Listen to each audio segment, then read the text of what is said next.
Dear listeners, I ask you to listen to the story until the very end and be sure to write a review about what you liked and what needs to be changed to make it more interesting for you to listen to my stories.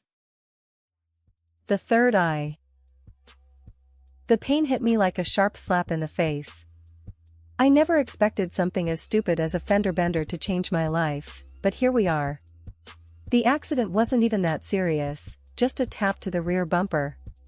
No airbags, no shattered windows. But when I stepped out of the car, I felt something off, something wasn't right with me. My head throbbed like a hammer was smashing inside my skull. I'd been to the hospital, sure, had a CT scan, a couple of checks, and the doctor said it was nothing to worry about. Just a mild concussion, he'd said. Rest and you'll be fine, he added with that smile like he knew better than I did. I took it easy for a few days. Rested, sat around the house, napped more than usual.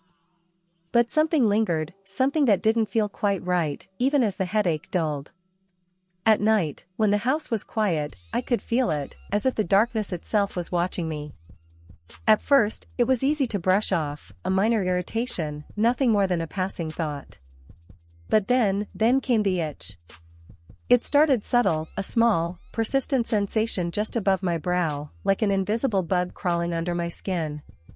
I scratched at it, but it didn't help. In fact, it seemed to make it worse, and over the next few days, the sensation grew, a gnawing itch that wouldn't stop, no matter what I did. I thought I was losing my mind. Maybe I was just exhausted from not sleeping right. Or maybe it was something more. But no matter how I tried to ignore it, the itch remained, persistent and growing. One morning, I stood in front of the bathroom mirror, running my fingers through my hair, trying to figure out if I had some kind of rash or something. That's when I saw it. At first, I thought it was a trick of the light, or maybe a piece of skin I hadn't noticed before, but no. There it was, a small, rounded indentation right in the middle of my forehead, just above the brow line.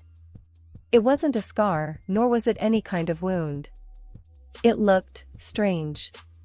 Like something had pressed in from beneath, like the skin had been pulled taut in an unnatural way. It was hard to explain. I stared at it for what felt like an eternity, trying to make sense of it. What was it? Why hadn't I noticed it before? And then it twitched. I jerked back, my heart pounding, but when I looked again, the indentation was gone. It wasn't there anymore, not physically at least. But I could feel it, the sensation, the pressure, the weight of something forming. Something, awakening. I didn't tell anyone. My wife would think I was crazy. I barely understood what was happening myself. But as the day went on, it became clear that something was changing.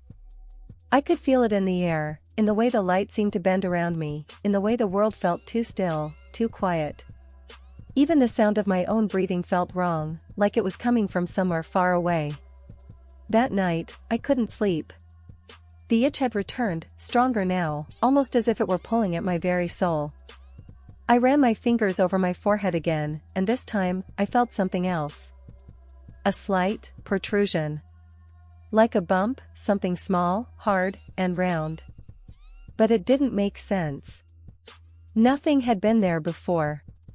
I leaned closer to the mirror, heart racing, eyes wide. And that's when it happened. As I peered at myself, my reflection did something that froze me in place. My eyes, the ones that had always been so familiar, shifted. There was something in them. Something strange, something not quite human. And then I saw it, the third eye, right in the middle of my forehead, glowing faintly like a bruise, pulsing in time with my heartbeat. I couldn't look away. The eye, though small and unblinking, was there. It felt like it was watching me, or maybe, no, it was more than that. It was seeing me. It was as if it could peer deep into my thoughts, see the darkest corners of my mind. And then it happened, the first vision. It wasn't a memory, not something I'd seen before, but a future. A moment that was coming.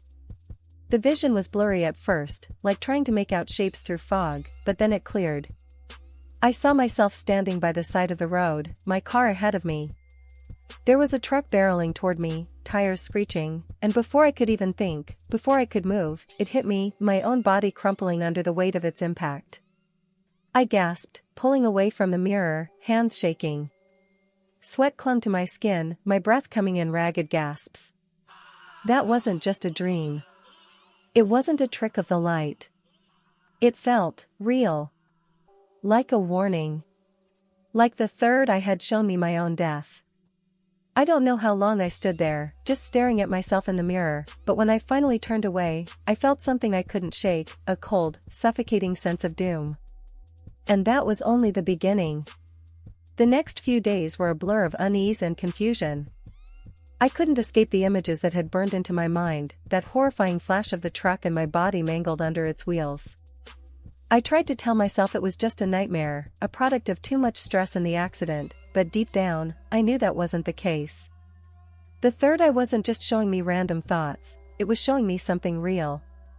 Something that was going to happen. I started seeing the eye more clearly now, whenever I was alone in front of a mirror. It was always there, faint but undeniable, like it was waiting. Waiting for what? I had no idea. I couldn't help but wonder if it was some sort of punishment or a gift, an ability to see the future, to know what was coming, but at what cost? And why me? I couldn't stop thinking about the vision, couldn't stop feeling the fear creeping in around the edges of everything I did. The more I tried to ignore it, the more vivid the images became. I was haunted by them. The car crash wasn't just an isolated moment, though. There were others, flashes of things that hadn't happened yet. I'd see the face of a stranger in a dark alley, a woman standing on a balcony, watching me, waiting for something. I'd see an elevator, its lights flickering, and then the door would open, revealing a figure with eyes that glowed like mine. It was like I was being pulled into some sort of twisted premonition, where every corner I turned held a new terror, a new glimpse of something that had yet to occur. I couldn't shake the feeling that I was losing control, that the eye was seeing more than I was willing to acknowledge. That it was showing me things I wasn't supposed to know. But every time I tried to close my eyes and pretend it was all in my head, the vision would come again. That evening, the third eye was more active than ever before. I sat on the couch, my mind a frantic mess, when I felt the pull, like it was drawing me toward the bathroom mirror again. It was as if something was calling me, urging me to see. And so I did. As I approached the mirror, I noticed the faint glow once more, and then, just like before, I saw the eye. But this time, it was more than just an eye. It was as though the eye itself was alive, pulsing with a dark energy. The glow had intensified, almost blinding, and the shape seemed to shift, moving like it was trying to break free from the confines of my forehead. And then it happened again, the vision. This time, it wasn't a distant future. It was something closer. A reflection, but not mine. The figure standing in front of me wasn't human, not entirely. The eyes that stared back at me were wide, hollow, empty. It was a thing, something inhuman, something that had been buried deep inside me, just waiting to emerge. The third eye wasn't showing me the future anymore. It was showing me the present, something inside me that I couldn't escape, something dark that had been awakened. And I couldn't stop it. Panic surged through me, and I stumbled backward, gasping for air. My skin felt like it was crawling, as if the very fibers of my being were being unraveled. I tried to wipe the image away, to erase it from my mind, but the more I fought it, the stronger the pull became. It was inside me now, this thing, this third eye. And it knew things. Things I wasn't ready to see. I slammed the bathroom door shut, but even behind the closed wood, the images wouldn't fade. They were in my head, circling like vultures. And the worst part? I knew what was coming. I could see it, feel it, the moment that would change everything. I was going to die. I didn't know how. I didn't know when. But the vision was clear. The third eye had shown me my end. I was powerless to stop it. I couldn't tell anyone, not even my wife. She'd think I was going mad. Hell, I thought I was going mad. But I couldn't escape it. It was there, always, in the back of my mind, creeping closer with each passing hour. And I was running out of time. I tried to distract myself, to focus on anything other than the unbearable weight of the knowledge that was slowly suffocating me. But it was no use. The third eye, that monstrous thing, was always there, a constant reminder that I was losing myself. That something, or someone, was watching. The terrifying visions, once fleeting, were now creeping into every corner of my life. They haunted my waking moments, dragging me into a world that felt like it was slipping away from reality. I couldn't escape it. It was part of me now. I tried to be normal. To pretend that everything was okay. I went to work, I interacted with my colleagues, but I could see the strange glances they gave me. The way their eyes would linger a little too long. I wondered if they saw it too. If they could see the shift in me. But I didn't dare ask. The visions, however, grew darker. And closer. That night, after a long, restless day, I lay in bed, staring at the ceiling. The silence was unbearable. Just as I thought I might drift off to sleep, the familiar pull hit me again. The third eye. It was as if it had a mind of its own. And this time, it was more insistent than ever before. I couldn't fight it. I got up, drawn once more toward the mirror. I don't even remember making the decision, but there I was, standing in front of it, my hands trembling. When I looked into the glass, I wasn't sure what I was expecting. But it wasn't this. The eye was alive again, glowing brighter than ever, pulsing with an energy that felt foreign, as though it wasn't even a part of me anymore. The vision hit immediately. I saw myself, standing in the middle of a busy street, cars rushing by, people walking past me, but I was frozen. I couldn't move, couldn't scream. The air was thick, the world around me moving in slow motion. And then, in the distance, I saw it. The truck. The same truck from the original vision, barreling toward me with no sign of slowing down. It was going to hit me. I could feel it. I could see the collision, the impact. My body twisted under the force, limbs snapping, blood spilling onto the asphalt. But this time, it wasn't just a vision. A whispering voice filled my ears, low and ominous. It wasn't my own thoughts. This was something else. A voice that sounded as if it had been waiting in the darkness for so long, just biding its time, waiting to be heard. You can't outrun it. It's already here. I jerked away from the mirror, gasping for air, my chest tight with panic. The room was spinning. The walls seemed to close in on me. The voice was still there, echoing in my mind. Was it the eye? Or something else entirely? Something ancient, maybe, lurking in the recesses of my brain, or worse, something far more sinister, far older than anything I could comprehend. I staggered back to the bed, my hands shaking uncontrollably. I needed to get out of this house, out of this place, but where would I go? There was no escaping it. No hiding from the future that had already been written, no denying the fate that the eye had shown me. I could feel the pressure building, the weight of the knowledge threatening to crush me. I was on the edge, teetering between sanity and madness. But the worst part? I knew that the moment was coming, the moment when everything would change. The truck. The collision. The end. The question wasn't if it would happen. It was when. And with that, I realized, I wasn't the one in control anymore. The third eye had taken that from me. It had shown me the path, and no matter how desperately I fought against it, I was going to walk it. The crash was inevitable, but there was something worse waiting for me on the other side. And I didn't know if I was ready to face it. I spent the next few days in a haze, numb to everything around me. The visions came and went, but the weight of them never lifted. Each time I closed my eyes, I saw the truck, barreling toward me with horrifying inevitability. Every person I passed, every shadow I saw out of the corner of my eye, felt like it was connected to that moment. I couldn't escape it. It had become part of my daily existence. But it wasn't just the visions anymore. It was something deeper. The eye on my eye seemed to be growing stronger, more insistent. I could feel its presence even when I wasn't staring into the mirror. It was always there, tugging at the edges of my mind, pulling me towards something I wasn't sure I wanted to know. It wasn't just the future it showed me anymore. It was the past, too. Dark, twisted glimpses of things that had happened before, things I had never seen or known.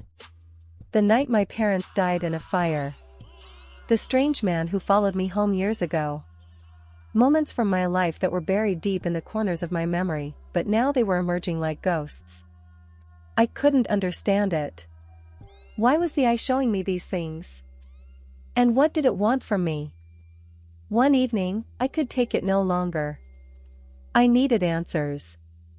I had to find out what was happening to me, why this was happening. But I couldn't go to the doctors. They would think I was crazy. So I went to the only place I could think of, the library. The dusty, old bookshelves filled with knowledge and, perhaps, with some way to rid myself of the eye, or at least understand it. I found a book on ancient symbols and rituals. The third eye, it turned out, was a symbol that spanned many cultures, but always with a similar theme, a door to hidden knowledge, a connection to something beyond the physical realm. It could bring enlightenment, or madness. It could show the truth, but only if you were strong enough to handle it. I'd read those words over and over, but none of it made sense. I felt like I was suffocating under the weight of all the unknowns. I started to go over the history of the eye, how it was linked to the mind's eye, how it was said to have the power to transcend time, to see not just what was, but what would be. It was as if someone had unlocked a door in my brain, and I couldn't close it again. The more I read, the more I realized there was no escaping this thing. No way to stop it. That night, as I lay in bed, I felt the familiar tug of the third eye. It was stronger than before, more insistent. I couldn't fight it anymore. I stumbled out of bed and went to the mirror. I didn't want to look. I knew it would be there. But I had no choice. I stared at my reflection, and for a moment, nothing happened. The room felt still, silent, as though the air itself was holding its breath. Then, the eye blinked. And everything changed. The vision hit me like a punch to the gut. It wasn't the truck anymore. No, this time, it was worse. I was standing in a dark room, one I didn't recognize, but I could feel the presence of something else. I wasn't alone. There was someone behind me, breathing down my neck. I couldn't turn around to face them. I didn't want to see who it was, because I knew. It was me. But not the me I knew. This version of me was cold, distant, its eyes dark and empty. I could feel the hatred radiating from it, a palpable force that seemed to fill the room. And then, in the distance, a shape appeared. It was a figure in the shadows, moving toward me with terrifying speed. I couldn't make out its face, but I knew it was something dangerous. Something I had been running from my whole life. The air was thick with fear. My heart was pounding in my chest. The figure got closer, and I knew that this was it. This was what had been waiting for me all along. The truth I had been trying to ignore. Before I could scream, the figure lunged at me. The last thing I saw was the shadow of its hand reaching for me, and then, nothing. I woke up on the floor. My heart was racing, my breath coming in ragged gasps. The mirror was shattered. The reflection was gone. But I still felt the presence, the coldness lingering in the room, as though whatever I had seen wasn't done with me yet. The eye, it wasn't just showing me the future anymore. It was showing me myself. A version of me I wasn't ready to face. A version that I feared would be my end. I couldn't tell if I was losing my mind, or if the truth was finally catching up with me. But I knew one thing, whatever this was, whatever the eye had unlocked, I wasn't sure how much longer I could keep fighting it. The road I was on had no end, and no way out. And the most terrifying part was, I didn't want to stop. The days after that night blurred into a chaotic mess of restless sleep, blurred memories, and a constant ache in my head that never seemed to let up. Every time I closed my eyes, the sensation of that cold, empty version of myself lurking in the shadows was there, like a nightmare that wouldn't leave me. It felt like something was clawing at my mind, pulling me into a place I couldn't understand. A place where I had no control, no escape. I started to see things, strange, fleeting glimpses, out of the corner of my eye. Shadows shifting in the corners of rooms, faces in the reflection of glass that weren't there when I turned to look. The line between what was real and what the eye was showing me became harder to distinguish. I was becoming unhinged. But I couldn't stop. There was something pulling me deeper into the abyss. I tried to ignore it, tried to go on with my life like everything was fine. I went to work, I ate, I tried to be normal, but the whispers in the back of my mind kept growing louder. The visions, the terrible, unavoidable visions, came more frequently now. Every time I looked into the mirror, the third eye seemed more pronounced, more alive. It was as if it was feeding off of my fear, growing stronger every time I let it in. And with every passing day, it showed me more. The visions weren't just about the future anymore, or even about the past. They were about everything. The people I passed on the street, the strangers I met, the sounds in the dead of night that couldn't be explained, they all had their own stories. Stories I hadn't seen before, but somehow now I could. Stories of death, despair, betrayal, things that hadn't happened yet, but would, and soon. I started to realize something else. The more I saw, the less I could trust myself. The more I was seeing, the less it felt like I was controlling it. Like I was being shown pieces of a puzzle I wasn't supposed to see, pieces that didn't fit into my reality.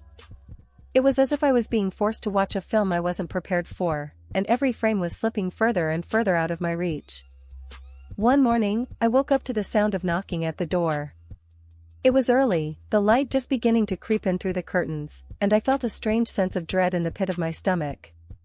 I had been dreaming, but the dream had felt too real, too close. As I got up to answer the door, I had the distinct feeling that I already knew who would be standing on the other side. When I opened the door, my heart dropped. It was a man I didn't recognize, but his eyes, they were too familiar. His gaze was sharp, calculating. And for a moment, I couldn't breathe. I could see the same cold emptiness in his eyes that I had seen in mine, in that twisted reflection of myself. The man smiled, a tight, knowing smile, and stepped forward without waiting for an invitation. "I'm here for you," he said, his voice smooth, but there was something deeply unsettling about it. "You've seen the eye. You've felt its pull. Now, it's time for you to understand." I wanted to slam the door, to run, to escape the nightmare that was folding in on me, but something inside me held me in place. I couldn't tear my eyes away from him. He wasn't just a man. He was part of this. Part of whatever had been unleashed in me. "I know what you're going through," he continued, his voice like ice running down my spine. "You're starting to see things you shouldn't. But you're not the first. And you won't be the last." I wanted to speak, to ask him what he meant, but my voice wouldn't come. The words stuck in my throat, a lump of fear and confusion. He stepped closer, his breath cold on my face. "This is just the beginning," he whispered. "The third eye doesn't just show you the future, it shows you the choices. The ones you'll have to make. The ones that will change everything." Before I could even process what he meant, he turned and walked away, his footsteps fading into the morning silence. I stood frozen at the door, staring after him, unable to comprehend what had just happened. The air felt heavier now. The presence of the eye, of whatever this thing was that had taken root inside me, felt undeniable. It wasn't just showing me the future anymore. It was preparing me for something. Something terrible. Something I couldn't escape. I slammed the door shut and backed away, my head spinning. I had seen too much. Known too much. I could feel it now, that tug, the pull towards something I didn't want to understand, but couldn't stop myself from chasing. The darkness was closing in. And I knew, deep down, that it wasn't just the eye anymore. It was the man. The choice. It was my own twisted reflection staring back at me, beckoning me to take that final step. The step that would change everything. And yet, despite the terror clawing at my chest, I couldn't bring myself to turn away.